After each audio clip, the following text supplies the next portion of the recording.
Good afternoon, Quest for Thunder. We're glad you're here. If this is your first time visiting Quest for Thunder, we're refitting a 1983 Pearson 422. Her name is Thunder, and we're in the midst of a pretty major interior refit. We've done a lot of work on this boat since the day we purchased her, and we continue to work on her. So we're glad you're here. We're glad you're joining us, and we encourage you to comment and help us out. If you've got ideas, if you see something that we're doing, we can do it better, a comment from you is a great help. These videos are fairly real time, and so your comments are definitely helpful, and they definitely will be applied because you know, we are almost real time. So again, thanks for joining.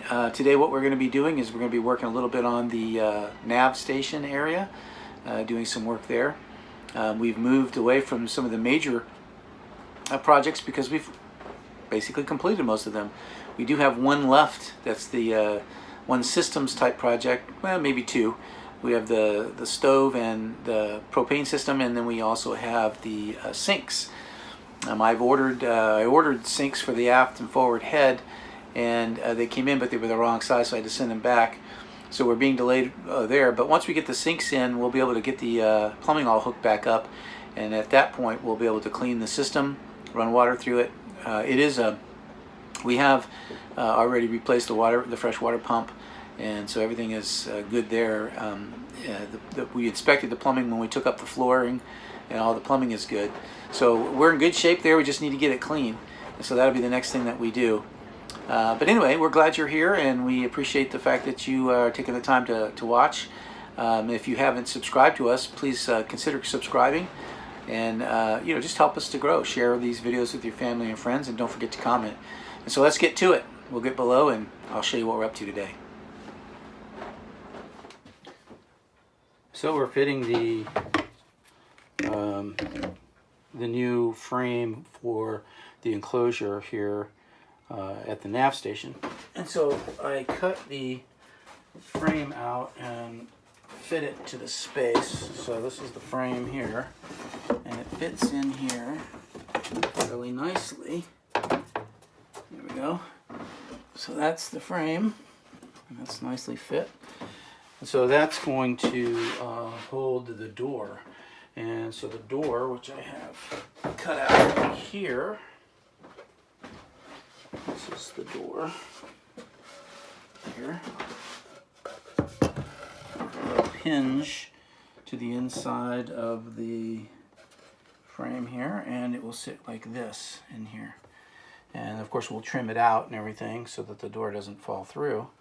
But that's going to be what the new nav station, and then the instruments will be mounted on this door, so that if I need to access the back to do any work, I simply have to lower the door, and I can access the wiring, I can access the back of the instruments, whatever. So that's the story right now. So that's what we're at so far.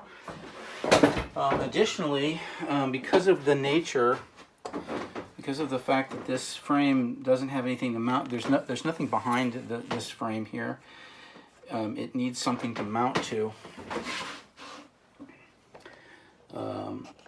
So what I'm doing is I'm cutting some pieces of wood to fit in the space behind here to fill up that void, so that I have something to put blocks on to mount to, so that the frame doesn't wiggle like this, so that I can shore that up and make that firm. So that's what I'm doing there. So that's the next piece, is to get those cut and get those put in.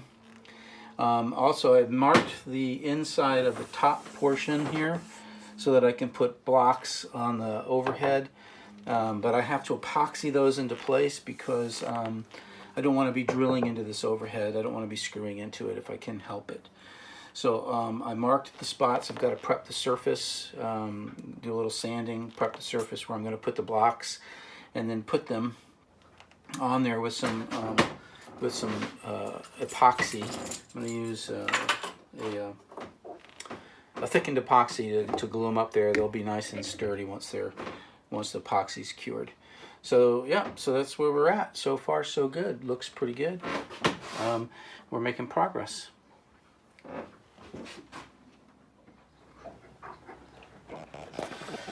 All right, so we're continuing on here with the nav station remodel, and so here you'll see we've put these boards in on the other side of the fiddle that run up along the side of the nav station desk here, and that is this will allow me a mounting surface to mount blocks to secure the bottom portion of the frame that we saw earlier.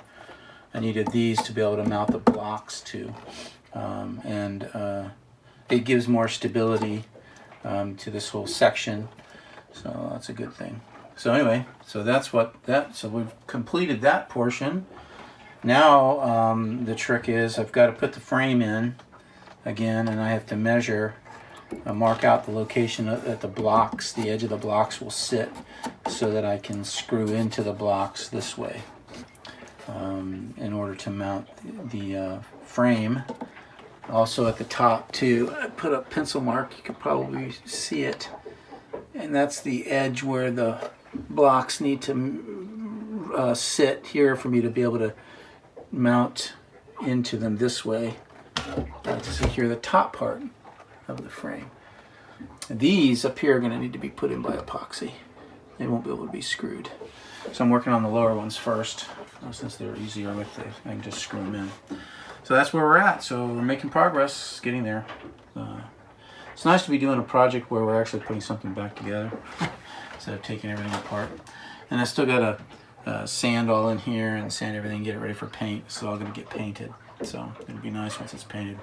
I'll probably need to fair this piece of wood out here to make it smooth like the other surface. But should be no issue. All right, well, I'm going to get back to it. Okay, Quest for Thunder, that's a wrap for today.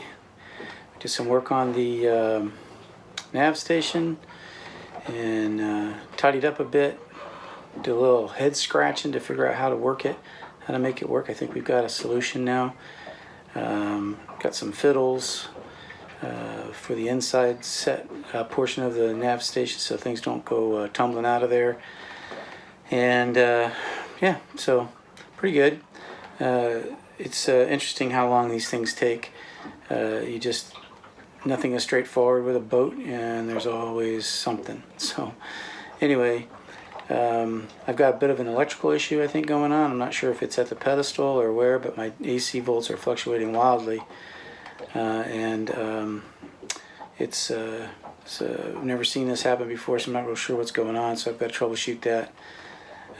So I'm going to cut this video off here, and we'll catch you next time. Remember, please subscribe and check back often for new content. Ring the bell. Whenever we have a new video posted, you'll get notified. So from the crew of Thunder, fair winds and following seas. Bye.